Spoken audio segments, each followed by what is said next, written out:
O aviso das entidades. Vamos ver se a música vai rolar, porque tira o chat, a música não rola, né? E eu vou pra 7 além aqui, ficou nesse limbo da escuridão. Até voltar o chroma key. Ó, acho que eu vou fazer no escuro também, é bom. Aqui. O Nino Denani, né, fazia com o fundo escuro assim, era bom. Cadê aqui você? Acho que tá rolando. Vamos lá, o aviso das entidades. Boa tarde, segue meu relato. Eu encaminhei no formato Word, mas caso não abra, coloquei também abaixo no corpo do e-mail. Aqui. Boa tarde, Aninha, me chamo Fulana e vou contar o meu relato para vocês. Os nomes estão trocados. Aproximadamente em 2008, uma ex-vizinha da minha mãe, que aqui vou chamar de Teresa, bateu em nossa porta para nos visitar. Disse que sua situação estava difícil, não conseguia emprego e questionou se a minha mãe não precisava de ajuda nos afazeres domésticos e que não iria cobrar caro. A minha mãe aceitou, deu a ela roupas para passar e combinou de ajudá-la com roupas, dinheiro e alimentos. Teresa começou então a passar as roupas e quando estava quase terminando, se queixou de dor na nuca e se sentou na cozinha. Minha mãe foi para próximo dela e por lá ficaram um tempo conversando. Eu estava distraída na sala, mas a minha mãe contou que quando chegou perto, a Teresa olhou para ela e disse: "Boa tarde." E a minha mãe respondeu a ela sem medo, mas ela já tinha percebido apenas pelo tom de voz que não era mais a Teresa que estava ali.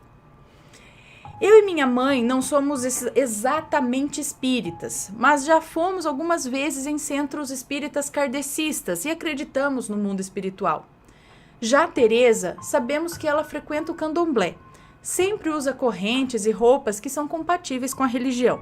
Só não sei exatamente se ela é mãe de santo ou apenas é médium. Infelizmente não conhecemos muito bem o candomblé. E vale lembrar também que, enquanto Teresa estava passando roupas, cantava músicas que com certeza eram do terreiro, mas não nos incomodavam. Não nos incomodávamos. Voltando ao papo da cozinha, após responder ao boa tarde, essa entidade disse à minha mãe que não era para ficar com medo e que ele era um caboclo e que precisava falar algumas coisas. Ele disse que a vizinha da casa de trás estava jogando areia de cemitério em nosso telhado, fazendo trabalhos para separá-la do meu pai e que já teve um caso com ele. Tô falando que o negócio começa com a cagadinha, né? Já teve um caso com ele. Meu pai é terrível, Ana. Sempre foi muito mulherengo. E por isso vivia cercado de várias Edites. Minha mãe sempre sofreu muito com ele. Após essa conversa, minha mãe me chamou para a cozinha e disse: "Ó, não é para ficar com medo não. Esse é um caboclo e ele quer falar com você." Em seguida, ele me disse: "Você tem uma amiga que tem muita inveja de você. Sabe quem é?" E eu fui chutando os nomes das meninas da escola que eu achava que era. Keila? E ele balançou a cabeça que não. Janaína? E ele balançou que não. E eu fui falando nomes e ele dizendo que não. Até que eu pensei no nome da minha melhor amiga e disse: "Amanda?" E ele disse: "Sim, ela tem inveja, ela tem muita inveja. Eu vou orar para você. Peça para uma mãe de santo te benzer por 7 dias." E ele deu mais detalhes sobre as ervas que deveriam ser usadas em mim para espantar o mal olhado, mas eu não me lembro. Tudo ficou mais claro, abri meus olhos quanto a essa amizade. Essa minha amiga, Amanda, realmente falava muitas coisas para me deixar triste. Dizia sempre que meu cabelo estava feio, que eu estava com olheira, que a minha pele tinha muito cravo, falava mal do meu namorado. Perguntei a essa entidade como ele tinha morrido. Eu perguntei a essa entidade como ele tinha morrido. E ele disse que o vizinho o matou a facadas. Pois esse vizinho viu ele saindo de dentro da casa dele e achou que ele estava tendo um caso com sua mulher. Catou uma peixeira e deu-lhe várias facadas. Perguntei também onde ele morava e ele, sem dar muitos detalhes, respondeu: moramos em casas. Todo mundo tem suas casas. Após mais algum tempo de conversa com a minha mãe, o caboclo pediu para que chamasse a minha cunhada, mulher do meu irmão, que morava em cima da nossa casa, pois ele tinha um recado para ela também. Quando ela veio, explicamos o que estava acontecendo e ela arregalou os olhos, tadinha, estava morrendo de medo, mas foi ouvir o que ele tinha para falar, ainda com os olhos arregalados. Aqui vou chamá-la de Laura. Vou dar um nome fictício também para o meu irmão. Ele não estava presente, mas foi citado pela entidade, então vou chamá-lo de Márcio.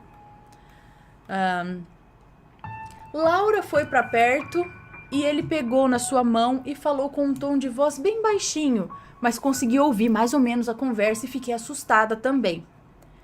Ele disse assim: sabe aquele dia que você e o Márcio estavam, sabe? E você reclamou com ele porque a camisinha estourou? E ela fez com a cabeça que sim, que se lembrava desse dia. Ele disse: então, esse dia quase foi, mas logo logo você vai engravidar. Laura disse que tudo isso foi verdade. Ela realmente reclamou com ele, dizendo que a camisinha era ruim por ser do posto de saúde. E que ele era mão de vaca porque não queria gastar comprando camisinha na farmácia. Olha só. Ana, só para ressaltar, não tinha como a Teresa saber de nada dessas coisas que a entidade disse até agora. Então não tem como ela ter fingido tudo isso. Teresa não era de fofocas e já era uma senhora de idade e ouvia mal. Para se comunicar com ela, tínhamos que falar mais alto para ela ouvir. Mas com a entidade incorporada nela, estávamos conversando num tom de voz normal. Além disso, isso que ele falou para minha cunhada, somente ela e o meu irmão sabiam. E eles não comentaram com ninguém, óbvio. E como prova de tudo isso, uns 5 ou 6 meses depois do ocorrido, a minha cunhada engravidou. Depois disso, ele disse que iria embora, mas pediu para passarmos um recado para Teresa, que era onde ele estava, né? Diga para ela falar para o fulano que amanhã irá um rapaz comprar o canário dele. Diga para ele não vender por R$20, porque o homem tem R$50 no bolso. Peça para ele cobrar R$50 ou mais. Esse fulano que eu citei é irmão da Teresa e ele vendia passarinhos. Essa entidade... Olha só até o que a entidade aconselha, que beleza! Depois disso, ele disse que... E essa entidade se despediu, bateu bem forte com um dos pés no chão, levantou a cabeça e se foi. Eu achei bizarro. Minha cunhada tremia de medo e eu também. Teresa se recompôs, tomou um copo com água e disse: eu sabia, quando sinto essa dor na nuca, são eles. Tinha certeza que era ele. Falamos o recado que ele mandou dar ao irmão dela, falamos tudo que ele tinha falado para nós, etc. Quando se passou uns 6 minutos depois, Ana, eu juro por Deus, Ana, aconteceu de novo. De novo ela sentiu dor na nuca, dessa vez era uma criança que incorporou nela. Disse que o nome dela era Coroinha. Eu acho que é um herê. E falava como uma criança mesmo, ria bastante, era inacreditável. Disse mais ou menos as mesmas coisas que o caboclo falou. Disse que era para minha mãe tomar cuidado com a Edith da casa de trás, pois ela queria o mal da minha mãe. Ela me contou algo que me deixou pasma.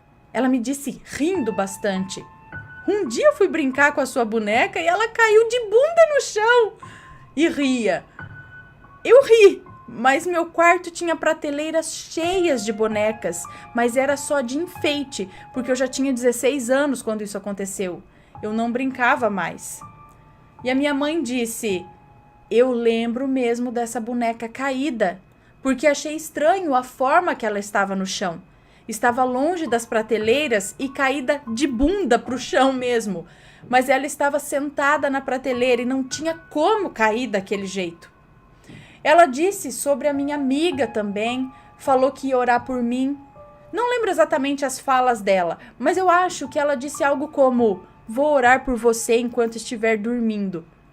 E isso me fez ficar quase 2 semanas sem dormir direito. Toda hora eu acordava com medo. Fiquei pelo menos 1 mês sem ter um sono tranquilo, mesmo sabendo que aquelas entidades não queriam me fazer mal algum. Coroinha falou também que estava ansiosa para... Coroinha falou também que estava ansiosa para a festa de Herê que ia ter. E que iria mandar doces para mim, pois gostava muito da minha pessoa. Eu, novamente curiosa, perguntei como ela tinha morrido. E ela respondeu: meu pai arrumou uma mulher muito ruim. Ela trancou eu e meu irmão dentro da casa e tacou fogo. Me senti mal por ter perguntado isso, pois ela tinha parado de sorrir e contou com uma carinha e um biquinho de choro. Após conversar mais algumas coisas que não me lembro mais, essa entidade foi embora. Teresa, já desincorporada, disse: nossa, essa menina é terrível, mas ela é muito querida. Teresa então terminou de passar roupas normalmente, recebeu e foi embora. Tempos depois me trouxe os doces que a coroinha tinha mandado me entregar. Eu comi, pois não vi nada demais e não me aconteceu nada também. Desde então, tudo normal até hoje. Teresa voltou outras vezes para receber ajuda da minha mãe, passar roupas e tal, mas isso não aconteceu novamente, a incorporação. Alguns meses depois, a minha mãe passou mal do nada durante a madrugada. Ela teve, conforme palavras dos médicos, uma crise de asma terrível. Ela não conseguia respirar, só que a minha mãe não tinha asma. Então isso foi muito estranho. A minha mãe ficou na UTI, entubada, por muitos dias. Eu orava de joelhos todos os dias por minha mãe e graças a Deus ela se recuperou, recebeu alta e fomos para casa. 1 semana depois, Teresa apareceu desesperada na porta da minha mãe dizendo que aquela vizinha maledite, tinha levado a foto da minha mãe no terreiro para ela fazer um trabalho para ela morrer. Ela ficou sabendo porque viu a foto da minha mãe no mesmo terreiro que ela trabalhava e foi perguntar ao pai de santo quem tinha levado e o que queria. E ele disse tudo. Teresa disse que pediu pelo amor de Deus para que ele não fizesse mais nada e que a minha mãe é uma pessoa muito querida, etc e tal. Graças a Deus, hoje não aconteceu mais nada, estamos bem. E hoje sei que deveríamos ter escutado mais aquelas entidades, levado mais a sério o que foi dito por eles, pois eles nos alertaram de algo terrível. Deveríamos ter procurado ajuda para desfazer os trabalhos que eles falaram que estavam sendo feitos antes de ter acontecido tudo isso. Peço desculpas por qualquer erro ortográfico, espero que goste e gostaria de falar que estou amando o seu canal. Minha mãe vai ouvir esse relato se for contado, então só queria falar uma coisa. Mãe, te amo muito! Obrigada, Ana, fiquem com Deus. Obrigada vocês, um beijo. Então, gente, que legal. Olha só, você tá lá, pessoa, a entidade vem, avisa, que beleza. Ainda bem que tem as coisas boas também que acontecem, né? E que é... A outra viu em cima da pinta ali o trabalho que ia ser feito, hein? Ah...